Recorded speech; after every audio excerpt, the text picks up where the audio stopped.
दोस्तों, inspired ARC YouTube channel में आपका दिल से स्वागत है। दोस्तों, ये वीडियो आपको कुछ न कुछ सीखा देगी और जीवन को बदलने में मदद करेगी, तो इस वीडियो को लास्ट तक जरूर देखिए और लास्ट में जो बात बताया जाएगा उसे कभी मत भूलना। तो आइए जानते हैं जीवन बदलने वाली वो 10 बातें कौन सी हैं।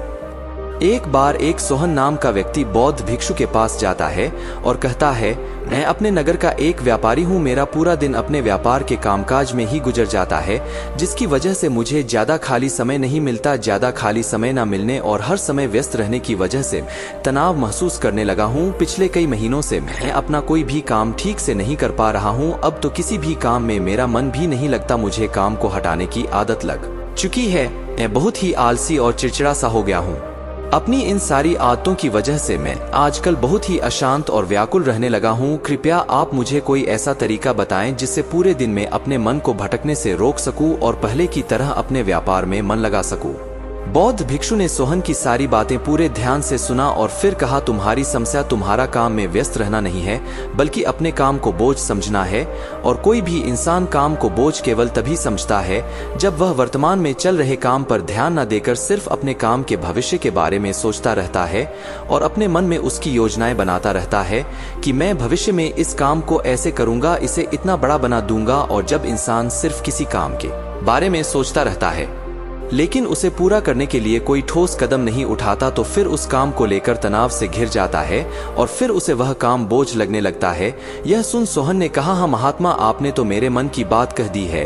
मैं भी पिछले कई महीनों से रोज अपने काम पर ध्यान देने की बजाय अपने व्यापार के भविष्य के बारे में सोचता रहता हूँ कि कहीं भविष्य में मेरा व्यापार कम ना हो जाए, कहीं कोई दूसरा व्यापारी मेरे व्यापार के इलाकों में कब्जा ना कर ले। और ऐसी ही कई तरह की नकारात्मक बातें मेरे मन में चलती रहती है, जिससे मैं अपने आज के व्यापार पर ध्यान नहीं दे पा रहा हूँ। यह सुन बौद्ध भिक्षु ने कहा, हम अपने विचारों में समस्याओं को जितना बड़ा बना लेते हैं, असल जिंदगी में समस्याएं इतनी बड़ी नहीं होती। तुम्हें केवल अपने आज पर ध्यान देने की जरूरत है, बाकी सब अपने आप ठीक हो जाएगा। व्यक्ति ने कहा, महात्मा, मैं यही तो नहीं कर पा रहा। मैं अपने आज के कामों पर ही तो ध्यान नहीं दे पा रहा। मैंने बहुत कोशिश की है, लेकिन मैं हर बार भटक जाता हूँ। मैं अतीत में की हुई गलतियों पर पश्चाताप करने लगता हूँ, भविष्य की योजनाएं बनाने लगता हूं और फिर मेरा मन अशांत हो जाता है। आप मुझे कोई ऐसा तरीका बता जिससे मैं आज पर ध्यान केंद्रित कर सकूं, लेकिन मैं लंबे समय तक ध्यान, योग इत्यादि नहीं कर सकता और ना ही कोई बड़ी साधना कर सकता हूं। इसीलिए आप मुझे कोई आसान तरीका ही बताएं। बौद्ध भिक्षु ने कहा, ठीक है, आज मैं तुम्हें 10 ऐसे छोटे छोटे तरीके बताने जा रहा हूं जिन्हें तुम अपने रोज के कामों के साथ भी कर सकते हो। यह तरीके सुनने में तो बहुत छोटे लगते हैं, लेकिन अगर तुमने पूरी दृढ़ता के साथ इनका पालन किया तो सिर्फ कुछ दिनों में ही तुम्हें इनके तथ्यात्मक परिणाम दिखने शुरू हो जाएंगे और तुम अपने वर्तमान के कामों को ज्यादा ध्यान पूर्वक कर पाओगे। सोहन ने कहा, जी महात्मा, आप मुझे वह 10 तरीके बताएं, मैं जरूर उनका पालन करूंगा। बौद्ध भिक्षु ने कहना शुरू किया। पहला तरीका है, ध्यानपूर्वक भोजन करो। ज्यादातर लोग भोजन करते समय भोजन करने पर ध्यान नहीं देते, बल्कि उनका ध्यान तो किसी से बातें करने, किसी पुराने विचार में खोए रहने या फिर कुछ देखने में होता है, जिससे उनका मन भोजन करने के दौरान भी अशांत रहता है। जबकि हमें भोजन की थाली आने के साथ ही उसकी सुगंध में कौन सा भोजन परोसा गया है, भोजन देखने में कैसा है, इन सबका पूरे ध्यान से निरीक्षण करना चाहिए और मन ही मन भोजन बनाने वाले और उस भोजन को उगाने वाले का धन्यवाद प्रकट करना चाहिए। हर एक निवाले के साथ भोजन के स्वाद का आनंद लेना चाहिए, ना कि सिर्फ पहली निवाले का। अगर तुम पूरे प्रेम के साथ ध्यान पूर्वक भोजन को ग्रहण करते हो तो भोजन के खत्म होने तक तुम्हारा मन एकदम शांत हो जाएगा और तुम अंदर से आनंद महसूस करोगे। और यही कारण है कि पुराने भारतीय समाज में मौन रहकर भोजन करने की परंपरा रही है, क्योंकि मौन होकर ध्यान पूर्वक भोजन करना भी ध्यान करने का एक तरीका है। पर न केवल भोजन करते समय, बल्कि अगर तुम रोजमर्रा के अन्य कामों को भी, जैसे कि चलना, नहाना, सफाई करना इत्यादि को भी ध्यान पूर्वक करते हो तो तुम पूरे दिन खुशी और आनंद से भरे रहोगे। बौद्ध भिक्षु ने कहा, दूसरा तरीका है, अपनी सांसों पर ध्यान दो। सांस प्राकृतिक रूप से चलने वाली एक स्वाभाविक प्रक्रिया है। जब हम अपनी आती जाती सांसों पर ध्यान देते हैं तो यह हमें हमारे दिमाग से निकालकर शरीर में ले जाती है। परिणाम स्वरूप हम अपने विचारों के उलझनों और चिंताओं से मुक्त हो जाते हैं और यह काम तुम किसी भी समय कर सकते हो। बुद्ध के द्वारा बताई गई विपासना ध्यान विधि में भी अपनी आती जाती सांसों पर ध्यान केंद्रित करने के लिए ही कहा गया है। जब भी तुम तनावग्रस्त हो जाओ या खुद को विचारों में उलझा हुआ पाओ तो तुरंत अपना ध्यान अपनी आती जाती सांसों की तरफ मोड़ दो। कुछ ही पलों बाद तुम महसूस करोगे कि तुम शांत होते जा रहे हो, तुम्हारी सारी उलझन, सारा तनाव गायब हो गया है। और अगर तुम लंबे समय तक अपनी सांसों पर ध्यान केंद्रित करने की आदत डाल लेते हो तो तुम खराब से खराब परिस्थितियों में भी खुद को शांत रख पाओगे और अपने वर्तमान के कामों पर ज्यादा लंबे समय तक ध्यान केंद्रित कर पाओगे। सांसों पर ध्यान देना हमें याद दिलाता है कि हम कौन हैं। हमें आभास होता है कि हम वह विचार नहीं है जो अभी हमारे अंदर चल रहा है, बल्कि हम तो इससे अलग हैं, इसके ऊपर। दोस्तों, हम केवल अपनी सांसों पर ध्यान देकर बहुत से नए आयामों की खोज कर सकते हैं।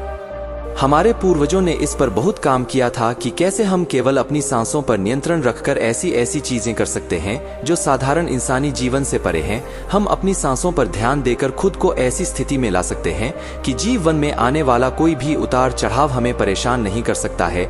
वह अपने हिसाब से बैलेंस करके अपने दिमाग और शरीर को मैनिपुलेट कर लेते हैं कि घंटों तक सांस रोकने और दिल की धड़कन बंद हो जाने के बाद भी वह अपने आसपास की चीजों को महसूस कर पाते हैं। बौद्ध भिक्षु ने व्यक्ति से कहा, तीसरा तरीका है अपनी इंद्रियों से जुड़े। हमारी 5 इंद्रियां नाक, आंख, त्वचा, जीभ और कान हमारे शरीर के प्रवेश द्वार हैं, लेकिन जब हम विचारों में खोए रहते तो हम अपनी इंद्रियों को अनुभव नहीं कर पाते कि हमारे आसपास क्या चल रहा है, कैसी सुगंध है, कैसी दुर्गंध आ रही है। जब तक कि यह सारी चीजें इतनी प्रबल ना हो, यह हमारा ध्यान अपनी ओर खींच लेते हैं और हम बस बेहोशी में जिए चले जा रहे हैं। इसीलिए अपने आसपास की चीजों को ध्यान से देखने की आदत डालो, जैसे अपने शरीर से टकराती ठंडी हवा को महसूस करो, बगीचे में खिले रंग बिरंगे फूलों पर ध्यान दो, उनकी खूबसूरती को निहारो, पक्षियों की आवाज में पर ध्यान दो, उगते और डूबते सूरज को कुछ देर ठहर कर देखो। यह सारी छोटी छोटी चीजें तुम्हें तुम्हारे वर्तमान से जुड़ेंगे। अगर तुम अपने जीवन में शांति और आनंद का अनुभव करना चाहते हो तो तुम्हें अपने आसपास की चीजों पर ध्यान देना होगा। तुम्हें कुछ पल ठहर कर उन्हें प्रेम पूर्वक देखना और महसूस करना होगा। बौद्ध भिक्षु ने कहा, चौथा तरीका है अपने मन में उठने वाली नकारात्मक भावनाओं का निरीक्षण करो। निराशा या क्रोधित होना हम इंसानों में आम बात है, लेकिन हमें चाहिए कि हम ऐसी भावनाओं के भाव में न रहे, बल्कि जब भी हमारे अंदर किसी भी प्रकार की नकारात्मक भावनाओं का उदय हो तब हमें इन भावनाओं पर ध्यान देना चाहिए। जैसे कि जब तुम्हें गुस्सा आए या कुछ गलत करने का मन करे तो कुछ देर ठहर कर देखो कि उस समय तुम्हारे अंदर कैसे विचार उठ रहे हैं। कुछ देर में तुम महसूस करोगे कि तुम वह विचार नहीं हो, तुम उनसे अलग हो, तो उन्हें देखते रहो और कुछ ही देर में वह सारे नकारात्मक विचार गायब हो जाएंगे। और अगर तुम हर बार ऐसा ही करते हो तो तुम तुम्हारी भावनाओं पर नियंत्रण करना सीख जाओ। भिक्षु ने कहा, पांचवा आदत यह है कि अपने मन में उठने वाले हर विचार पर भरोसा मत करो। हमारा मन हर समय अनुमान और बहाना ही बनाता रहता है जो कि सच नहीं होती। जैसे कि जब भी हम किसी व्यक्ति से मिले या किसी नई चीज को देखते हैं तो तुरंत हमारा मन उसके बारे में अपनी पूर्व धारणाएं बनाने लगता है और फिर उस चीज या इंसान को या तो अच्छा या बुरा बनाकर हमारे सामने पेश करेगा और फिर हम अपने विचारों को सच मानकर उस इंसान या चीज को ऐसा ही समझने लगते हैं। और कुछ लोग तो अपनी ही धारणाओं को सच मान लेते हैं और उसी पर अड़े रहते हैं, जबकि हमें खुद को किसी भी प्रकार की पूर्व धारणा से स्वतंत्र रखने का प्रयास करना चाहिए और पूरी जागरूकता के साथ जो चीज असल में जैसी है उसे वैसे ही देखने का प्रयास करना चाहिए, ना कि उसमें अपनी तरफ से अच्छाई या बुराई की चादर ढक देनी चाहिए। अगर तुम वर्तमान में रहते हुए पूरे साक्षी भाव के साथ बिना किसी पूर्व धारणा की किसी भी चीज को देखते या सुनते हो तो यह तुम्हें शांत और तनाव मुक्त रखेगा। भिक्षु ने कहा, छठा तरीका, रोज कुछ देर तक ध्यान का अभ्यास करो। ध्यान करने के लिए घंटों बैठने की जरूरत, दिन में 10 मिनट का ध्यान भी जीवन पर सकारात्मक प्रभाव डाल सकता है। रोज ध्यान करने से हमारे जीवन में नई ऊर्जा, उत्साह, शांति और प्रेरणा का आगमन होता है। हम पूरे दिन अंदर से खुश और शांत महसूस करते हैं। रोज ध्यान करने से तुम स्वाभाविक रूप से अपने वर्तमान के क्षणों में रहना सीख जाते हो। भिक्षु ने कहा, सातवां तरीका, जो तुम्हारे पास है उसके लिए आभारी रहो। जिंदगी में खुशी लाने का यह सबसे आसान तरीका है आभार व्यक्त करना। धन्यवाद अदा करने से न केवल जो चीजें हमारे पास है उनसे हमें असली खुशी मिलती है, बल्कि जो हम पाना चाहते हैं उसे पाने का रास्ता भी हमें दिखना शुरू हो जाता है। क्योंकि धन्यवाद के भाव से भरा मन समस्याओं की तरफ नहीं बल्कि उनके समाधान की तरफ केंद्रित होता है। जो भी तुम्हारे पास है उसके लिए सदृश ब्रह्मांड की शक्ति का धन्यवाद अदा करना तुम्हारे जीवन को जादुई तरीके से बदल कर रख सकता है। तुम्हें यह सोचना चाहिए कि तुम कितने धन्य हो कि तुम्हारे पास एक निश्चित चीज है उदाहरण के लिए तुम्हारे पास एक अच्छा व्यवसाय है और न जाने कितने लोग तुम्हारे जैसा व्यवसाय करने की इच्छा रखते होंगे लेकिन उनके पास नहीं है। साथ ही तुम्हें इस चीज के लिए भी आभारी होना चाहिए कि तुम्हारी थाली में खाना है, जबकि दुनिया भर में लाखों लोग भूख से मरते हैं। भिक्षु ने कहा, 8वां तरीका, दूसरों की बात को ध्यानपूर्वक सुने।